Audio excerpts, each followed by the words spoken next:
business recovery. I'll shortly hand over to Mark, who's going to assess whether the storm is still coming in terms of business recovery. Obviously, a lot of backdrop at the moment, which I'm sure Mark will go over. Just in terms of general housekeeping, I'm sure most of you are aware of this, having attended webinars with us before. There will be the ability to ask questions, so please use the Q&A function, or if you're brave enough, you can save the question to the end, and we can address it there. Otherwise, sit back and listen, and I shall hand over to Mark.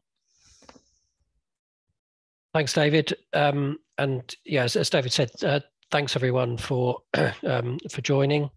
This has kind of been a series of webinars, and sorry, excuse me. And the kind of theme has always been, the first slide has always been this the storm clouds gathering, and I think more than ever it does seem as though the storm really, well, certainly a gathering apace of what we are seeing business recovery wise and turnaround wise, that is starting to quicken up. And you know, I think the reasons for that, which I'll go through and I'll touch upon some of what we're seeing and some of the issues, but the reasons for that I think will probably not come as a surprise to most of you, because we kind of hear about it on the news most days now. So that's myself and David. I think most of you probably know one or other or both of us. And I think it's kind of fair to say that you know, between us, we run the kind of advisory teams in relation to financial distress here at NSAWS. And I suppose just a kind of a sales plug, and it will be the only one. I think within our teams, we really do have the mix of insolvency expertise, distressed advice expertise, and within the kind of corporate finance team, the deal making expertise and the funding expertise. So across both of our teams, and we kind of do regard the teams as one mostly. We certainly can put our hand to pretty much any level of distress, be it I say the kind of deep-rooted insolvency and directors' advice distress, or situations where there are the embers of signs of distress. We can certainly help in any and each of those scenarios. And I suppose the other thing I'm bound to say about this slide is that clearly it was taken, or the images were taken some time ago, because I mean, David always looks young, but I'm certainly looking much younger. And maybe that's a sign of the times as to where I am now with the lockdown, etc. But also, of course, we are both collared and tied there, which we certainly haven't been on a regular basis for several years. So getting on to the main theme then, and really looking at where we are in terms of insolvency statistics, and probably easier if I flip to the next slide, and forgive me, I'm going to flip between the two slides here, because probably easier to see on the graph here the quite significant rise in insolvencies over the last few months or so, and really illustrating that we are, like a lot of things really, we are back at virtually pre-pandemic levels or above in terms of numbers insolvencies. But the key sort of illustrator there for me is the fact that you know, creditors' voluntary liquidations are you know, certainly kind of 40% more than they were pre-pandemic, and the numbers are increasing all the time, and that is what we see.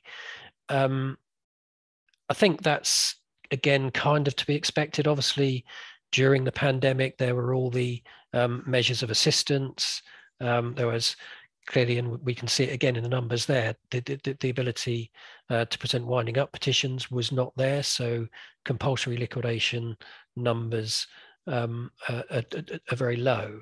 But what we've got now, I think, is that during the pandemic, and I suppose during that period where we all know that within any economy, there's going to be businesses that are going to fail, that there are going to be businesses that are in distress, and we all know about zombie businesses. I think what we are seeing now is the result of those businesses being protected during the pandemic period, and now with the release of all the support that they may have had just to keep them in existence, we're seeing a number of voluntary creditors' voluntary liquidations. And I think, again, that might be a picture that we'll see for a little while. Now, I'm hoping that actually, what we are going to be able to produce or turn our hand to in the coming period with businesses that are going to be distressed, that we are going to be able to turn our attention to turning those businesses around and rescuing them with a bit more ability to turn businesses around, rather than straightforward liquidations, which we are kind of seeing at the moment. So in terms of what we are seeing, and I think it's probably illustrative of what most people in the business recovery community are seeing, certainly an increase in the number of inquiries. And as I say, what we are seeing at the moment are a lot of liquidations, and those the kind of rescue and turnaround opportunities are relatively limited at the moment. And that's partly as a result of how these businesses are presenting themselves to us. And how I'd characterize most of those businesses, as I say, it probably is quite a lot of the zombie businesses coming to the top of the pile. A lot of them have got C-bills. Bounce back loans are interesting. Pretty much all the businesses we see have got bounce back loans, but it's quite astounding, really, that most of the directors that we talk to don't really regard bounce back loans as debt. They kind of see them as almost a grant. The fact that they are government backed, the fact that that they see them as, well, okay, nobody's going to lose out, the bank aren't going to lose out, and to a certain extent that's the same with C-bills.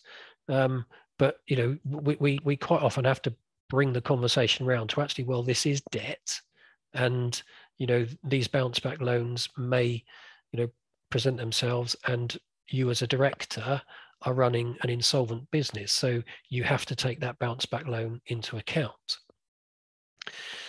Inevitably, these businesses are pretty highly geared as well. So, going back to the characterization of them as maybe the zombie businesses, then a lot of them are going to have the second and third tier debt providers. And of course, a lot of that debt is going to be personally guaranteed as well. So, we've kind of got the combination of dealing with a pretty insolvent business, dealing with a director that's got a personal guarantee, and therefore you've got the kind of personal versus company interaction coming into play, and being very mindful of giving the directors the right advice in terms of not preferring themselves, so not paying down the personally guaranteed debt, for example.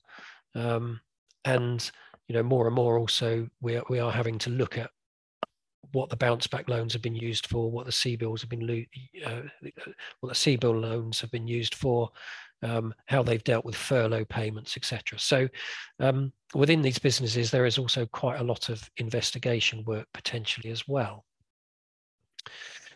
HMRC debt, always a factor, but again, during the pandemic, there's been a significant amount of deferral of HMRC debt. And I suppose not quite so much as bounce back loans, but again, HMRC debt is considered as a debt that isn't well, it's interesting actually, because some directors see it as an absolute imperative to pay HMRC. Others just see it as another bit of working capital that they can use. And I'll come on to what we're seeing with HMRC a little bit later.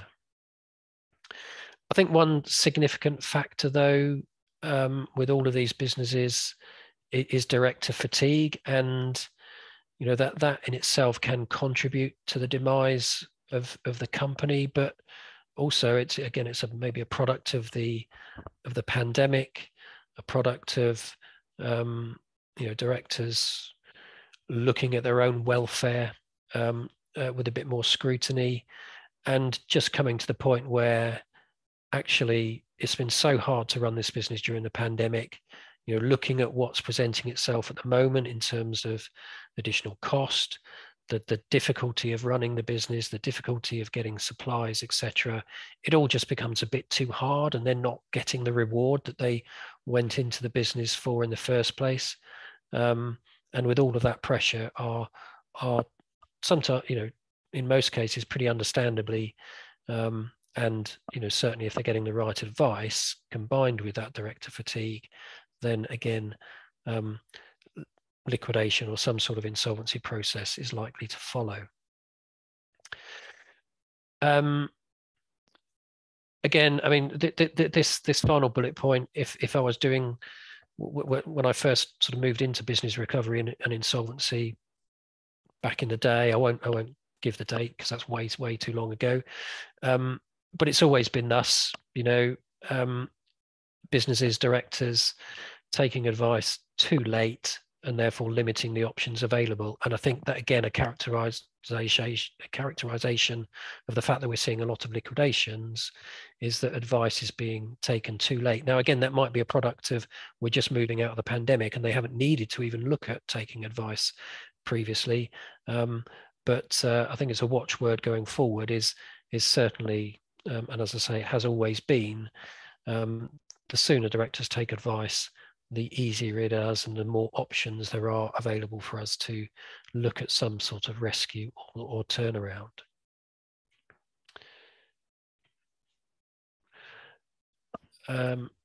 Sorry, I've gone too far. And I spoke about at the start the additional pressures and everything we're kind of seeing on the news on a daily basis coming into play. And it's interesting, of course, that when we were looking at these sorts of businesses or businesses in general, maybe back in the summer of last year, autumn of last year, then we could all anticipate the fact that the COVID financial support was going to be, or was starting to be removed. We were always looking at businesses that were going to be dealing with debt burden and other issues as a result of the pandemic, and we could start to almost plan and deal with those. But since the autumn of last year, there's, I think, so many more things have come into play, and it makes it really, really difficult for businesses now. Not only that are they, there's a whole lot of financial issues around and a whole lot of areas that they've got to look at and plan for. But these are all unexpected issues, and quite frankly, some of them could be catastrophic issues and something that businesses may not be able to adequately deal with. And I'll come on to those in terms of the costs, etc., in a minute. But one thing I do, has kind of crept under the radar or been under the radar is landlords and the ability of landlords to take action for arrears of rent and amounts due under leases. Since the start of the pandemic through to the end of March, landlords pretty much had their hands tied in terms of what they could do. And there's an awful lot of businesses that have built up an awful lot of arrears of rent and other charges in relation to leases, which now need to be dealt with. Now, I'm conscious that there's certainly lawyers on this call, and I'm not going to get into the depths of the kind of legal niceties of what landlords can and can't do. But essentially what we've got to a position now is that whilst landlords can take action for arrears of rent, there's effectively a protected period of rent from March 2020 to July 21, where if there are arrears of rent in that period, and I'm sure there's lots and lots of businesses that haven't been able to settle with their rent during that period.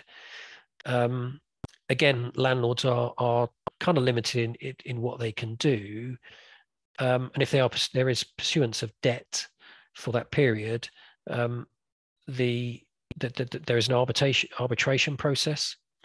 So it's not really a case of, well, that debt of £200,000 is due and you've got to pay it now. There's a requirement to go through an arbitration process, and an outcome will be settled upon. Now, clearly, if the business has the ability to pay that, then that's the way that the arbitration is going to go. But then you kind of look, okay, well, what sort of position does that put the landlord in, or what position does that put the tenant in? And I think the tenant probably still has the stronger hand, because any landlord is not going to really want an empty property. So there's an area where I think we can provide some assistance if you've got landlord clients or tenants that are looking to restructure or reevaluate the debts that are owed in relation to property. Then that effectively, I think there's negotiations to be had, because, as I say, there's no benefit really for a landlord to have an empty building and all the associated costs. So there are certainly something that we can assist with, both on the landlord and tenant point of view. And then we kind of get onto all the additional costs that, as I say, we're seeing on a daily basis on the news. Some of you may have heard it. There was a farmer, for example, on the radio this morning, effectively stating that I think the cost of production of a litre of milk has gone up something like 250% in the last 3 months, whereas obviously they're restricted in the price they can get. The actual cost that they're able to sell into the supermarket has gone up by 3 or 4%. And whilst that might be quite a severe example of the difference between cost increases and potential revenue increases, that is happening throughout the economy. And that necessarily is going to cause some distress, and is going to require some planning and some advice. So I think it's pretty clear that, particularly with fuel and energy, all of that just seeps through, and that's kind of the route through to transport costs increasing, production costs increasing. And unless any business can pass those increased charges on, or absorb them somehow without too much damage, then businesses are going to find themselves with issues. Now, I'm not saying all of these are going to need insolvency assistance, but I guess the key message again is that business owners, business directors need to be aware of them, and actually try and plan and do something about them. And we as advisors, both us at NSORS and everyone on the call, need to be aware of that. The others I've noted down there, labour supply issues, and I think that falls into a couple of categories in terms of simply certain sectors. For example, hospitality and leisure have got a shortage of labour, I think, following on going back to Brexit and European labour perhaps not being so widely available now. And we have also got to take into account the fact that the pandemic is still around, COVID is still around, and so actual absences from work and supply of labour on a day-by-day basis in certain industries is having an impact.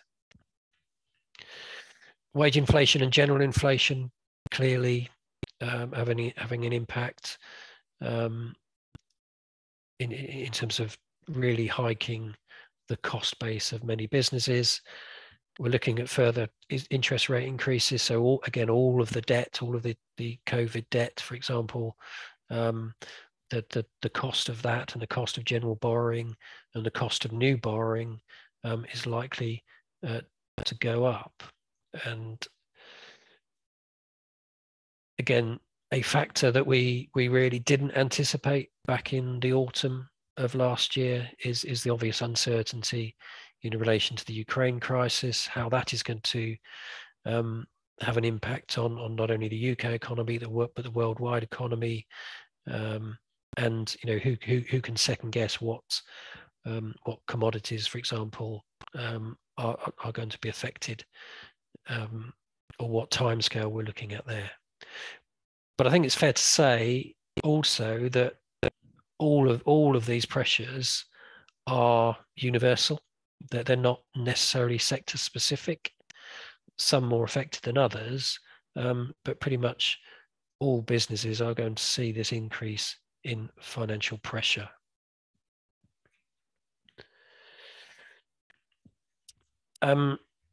Just looking at some other issues that we're seeing, and that we again are common with a lot of businesses that we're seeing.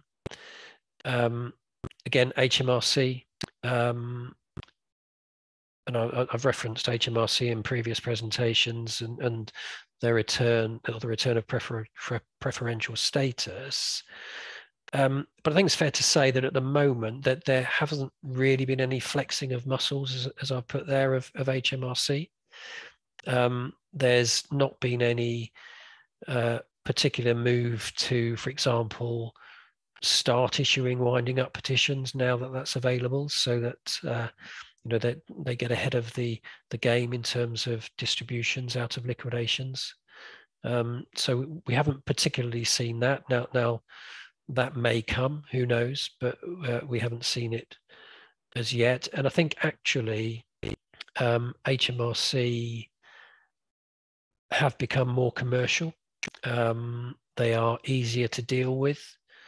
And as I've said there, they certainly are more sophisticated, or have more sophisticated tools available to them in relation to the monitoring of debt, with all the digitization of returns, online returns, that their actual own internal IT systems seem to be more connected. And so they are available to identify pretty quickly when a business is not paying debt as and when they should be. And what that means is that that they can identify these businesses. So unusually now, what we are kind of seeing is that actually HMRC might be making the calls to the business to say, look, your VAT from the March quarter is still outstanding. What are you going to do about it? And I think what the key there is, as I've said, their communication. I think once HMRC have identified a potential issue, then any business that buries their head in the sand, for want of a better expression, or ignores that, then they do that at their peril, because HMRC, in conversations we've had with them, have very clearly stated that if any business does do that, then they will not hesitate to start flexing their muscles and go down the road of collection. But similarly, what they've also said is, well, keep the communication going, keep payments going. It might not be the full amount, but But if we can see debt being eaten into, then they're happier to have that than no communication at all. And I think that just goes back to the fact that HMRC need to recover debt.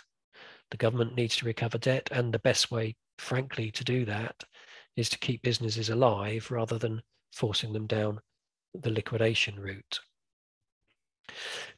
Just going back to the CVA point I've made there, I have always quite liked CVAs, that they need to be in the right circumstances and they need to be the right reasons, and the right processes and change in management and things like that need to be put in place. But CVAs and preferential status don't, for me, go together very well. We've got the potential within a CVA of having a really good proposal with some good contributions, but all of those contributions go to HMRC now under their preferential status if the debt is significant. So it has diluted, I think, what is available to unsecured creditors clearly, and so I think potentially does make CVAs trickier to persuade unsecured creditors that it's in their best interests. And just one final point in terms of what HMRC now have up their sleeve is director liability notices. And again, I'm not going to go into those in much detail, but effectively, this relates to directors that have a history of phoenixism, so successor businesses that go into liquidation. HMRC have the ability in those circumstances, subject to certain parameters, they have the ability to serve liability notices personally on the directors, so kind of breaking the corporate veil. And if we are advising directors in those circumstances where they may have had 1, 2 previous liquidations or successive liquidations or insolvencies, then we need to be aware that those directors may be made personally liable, not only for the old debt, but for the ongoing debt as well. So that is something to bear in mind. What we have seen is creditors becoming more aggressive and creditors using winding up petitions to recover debt. And actually, it's quite a powerful tool, because faced with a winding up petition, that a company that kind of believes it's in a position to carry on trading has got really no option other than to settle that debt, and certainly settle that debt quite quickly before it gets advertised. So we are seeing that more often than not, as a process of debt recovery. So again, something to look out for, but creditors starting to be a bit cuter in terms of how they look to recover debt. One point I've noted there, and again, it's just a thought rather than maybe necessarily we're definitely seeing, is increased regulation around pre-pack administrations, particularly in relation to connected party sales, where there is now a requirement to have an evaluator look at the deal and give an opinion as to whether the deal should proceed. Now that might be it's based on a few limiting or limited factors, really saying, well, actually, this is in the best interest of creditors, or it's not in the best interest of creditors. But what it does do, it just adds another layer to the process. A little bit of extra cost, not a massive amount of cost, but there are extra layers and extra costs, which might slow down the process, more regulation around the process, so potentially putting off any potential buyers of these businesses. But that's something that will come out in the wash. It's not necessarily something that we've seen too much of. So talked quite a lot about the distress that businesses are facing, the issues that businesses are facing. And so the question for us, and the question we always apply, Are there options even in the current climate where businesses have a significant amount of debt, significantly geared, significant issues? Are there options to try and save these businesses and steer them away from the distress? Well, I think there is, and as I said there, we certainly will always try. We've got a situation at the moment where business on the cusp of insolvency, but has various intangible assets that potentially have a value. They have a name in the particular market they're in. So we are part of the kind of hierarchy of issues. We're starting off with attempting a trade sale. Now that's a business and asset sale. It's by no means a share sale, but the first starting point is to try and get a trade sale away, which will then enable us to manage an exit or potentially do a solvent liquidation. But again, circumstances need to be right and values clearly need to be right. Refinance is always an option, but again, in terms of HMRC preferential status and looking at evaluation of risk and exit, then the HMRC debt needs to be taken into account, but because that's going to diminish the return to floating charge creditors on exit. Again, refinancing is tricky at the moment, partly because of the level of debt currently within businesses. By definition, we're talking about distressed businesses, but there are also a number of options out there. They might be at premium rates, so there may be costs involved, there might be personal guarantees involved, but there certainly are options. I think what the directors of these businesses need to sort of really evaluate is well, actually, is the business viable going forward? So can it sustain this refinance?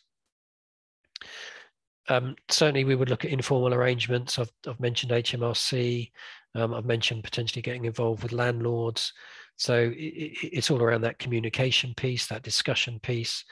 Trying to get parties together to establish the most beneficial way forward that enables each of the parties to come out with it on the right side or the positive side, rather than maybe an insolvency process that isn't the best outcome. Then I guess we'd look at, if you like, the kind of softer insolvency options. Administration and pre-packs maybe not considered softer options, but certainly looking at establishing a business coming out the other side that, for example, retains employment, retains the business, and enables the core business to carry on. And looking at CVAs, I've mentioned, but also moratoriums. The moratorium process is a new process introduced at the start of the pandemic, and effectively what that process is it's designed to it gives a business a breathing space for a period of time. The directors remain in control of that business with the protection of the moratorium, and in that period they're looking at establishing a rescue plan. All of that is reviewed and overseen by an insolvency practitioner, and basically they have effectively the final say in that, well, this moratorium or this rescue plan does have some merit, it does have some sense.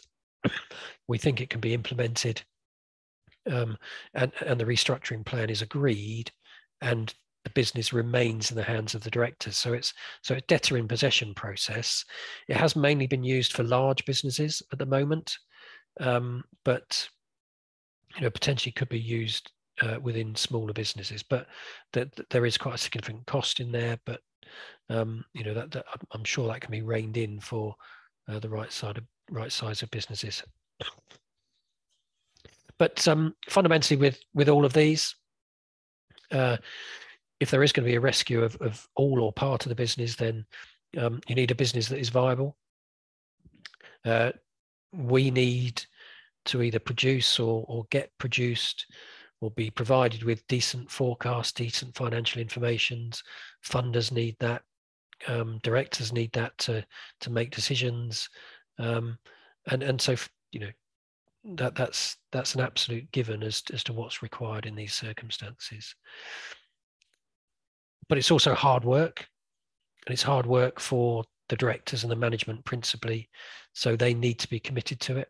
Any plan, any rescue process, directors need to be committed, and inevitably there's going to be dialogue with stakeholders, and stakeholders need to provide support. And I'm not just talking about shareholders there. I'm talking about banks. I'm talking about HMRC, potentially larger creditors, landlords. So all of those key stakeholders need to have input and dialogue.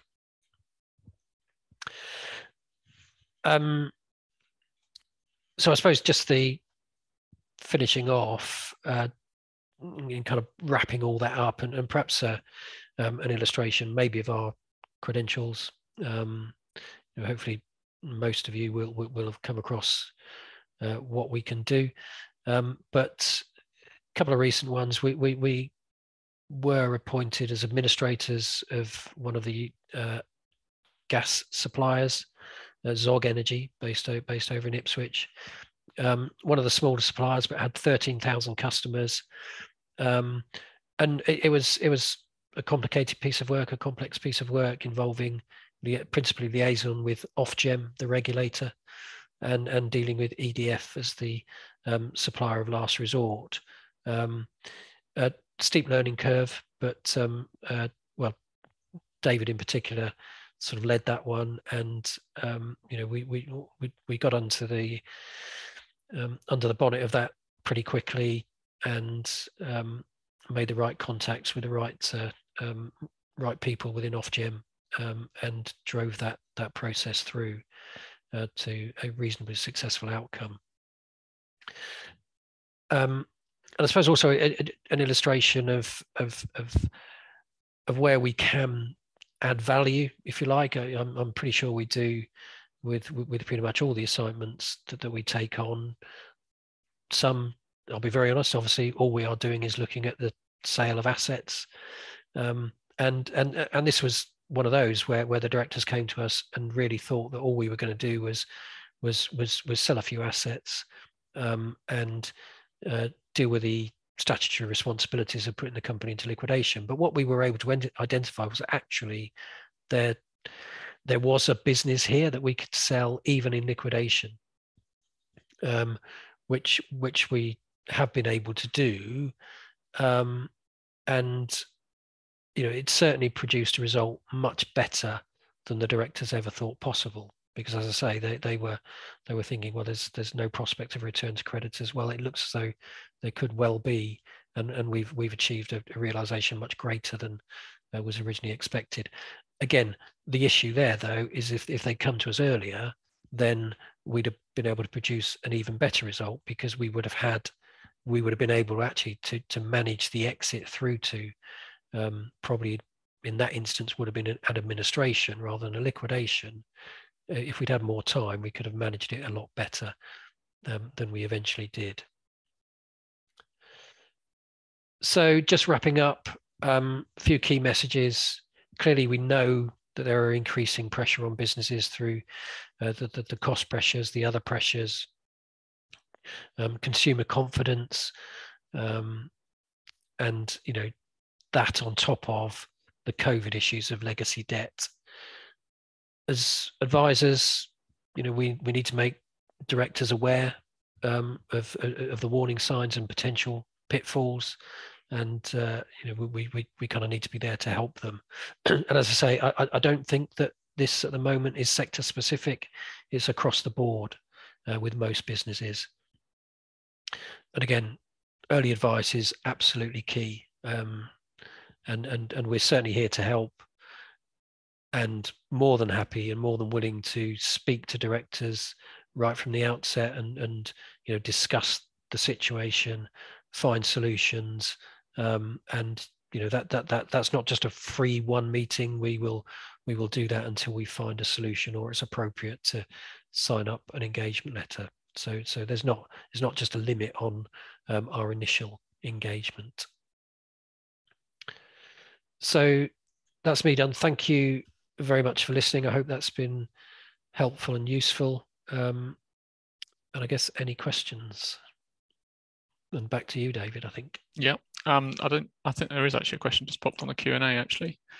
So the question is, how do you think restructuring plans being available as an option could change the preferred approach of directors and creditors of various classes? And do you think awareness of them is sufficiently widespread compared to other more established options? I think the awareness of them is a really good point. I don't think so.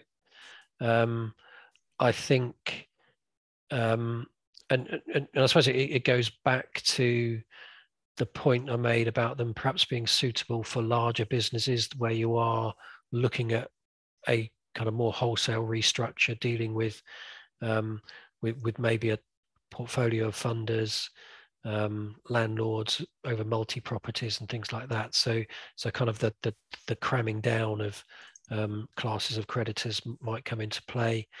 And you're really only going to do that if you've got a substantial business. But I do think I doubt very many. Well, that's a bit harsh. I was going to say I doubt very many directors are aware of the options, and I would hazard a guess that it's probably not at the forefront of a lot of advisors' minds as well. So I think the awareness of the possibilities is certainly an issue, but that they are also, of course, new, and to a degree uncharted water. But I've said here that they might be more suited to larger businesses, but I think we've got to be open to using them for smaller businesses as well. And I do think, especially if you kind of compare them with CVAs, that have always been a bit tricky, and I do think are trickier with HMRC pref status. But if you've got a proposal where there is a restructuring plan, directors are in possession, they're committed to the plan, and by necessity, getting to that point involves engagement with the various stakeholders, then I think they could become more and more useful. But certainly, I think in terms of are they the first thing directors and advisors think about at the moment, then I think no, we're probably a long way from that. And I think there is a kind of education piece around there that we could deal with. We've got another question actually, Mark. Do you think HMRC supportive stance could change quite quickly? Government debts are increasing, but also seen a recent failure where HMRC could lose a substantial figure from quite a modest sized business, also as bibbles and default and CVLs increase. So yeah, the question is really about, do we see HMRC supportive stance changing? Yes. That's a straightforward answer. It's the short answer. I think it's inevitable. I think I don't think we're going to move completely away from where they are at the moment with more engagement, but I do think that in certain circumstances where where there's continued failure to deal with debt, where there's a history of failure to deal with debt, whether there's the head in the sand syndrome, and yes, of course, the clear point is that HMRC need to collect debt. So yeah. I don't think their stance is going to remain as complicit as it is.